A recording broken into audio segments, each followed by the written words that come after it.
अब मुझे जाना होगा। प्लीज थोड़ी देर और रुक जाओ ना। तुम समझती क्यों नहीं, अगर मैं यहाँ रुका तो क्या? तो वहाँ भंडारा खत्म हो जाएगा। मेरे बेस्ट फ्रेंड के लिए एक शायरी कि मक्के की रोटी सरसों का साग, तू मेरा बेटा मैं तेरा बाप। पैसा और खूबसूरती इंसान को घमंडी बना देती है।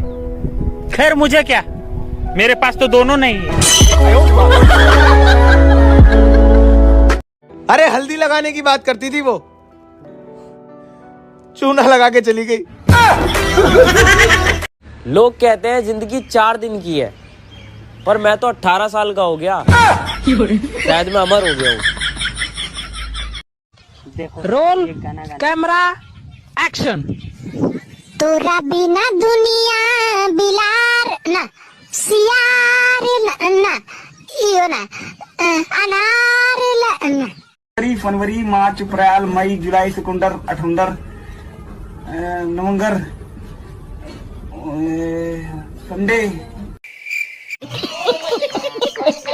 हम मिडिल क्लास लोग हैं जनाब। शूज लेते हैं तो शर्ट फट जाती है, शर्ट लेते हैं तो सॉक्स फट जाती है, सॉक्स लेते हैं तो पैंट फट जाती है, और अगर सब कुछ एक साथ लेने जाए तो गांड फट जाती है। हैप्पी टीचर्स डे सर जी। शिक्षक दिवस में तो सब विद्यार्थी सब पैसा टेन रहल छियै, बाल दिवस में ध्यान करते रहिए। और बताओ, तुम स्कूल में हो या कॉलेज में? आड़ी बाड़ी में।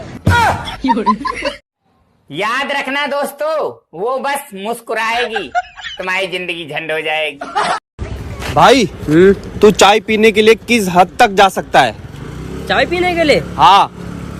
एक बार तो मैं लड़की देखने चला गया था। छोड़ना ही था तो कोई और बहाना बना लेती, नहाती तो तू भी नहीं है। किस क्लास में तुम पढ़ते हो, नाम बताओ। हाँ, आदित्य कुमार 6 क्लास में पढ़ते हैं। 6 क्लास में पढ़ते हो, ठीक है। ये बताओ कौन सा सब्जेक्ट अच्छा लगता है? कौन सब्जेक्ट अच्छा लगता है? बैगन।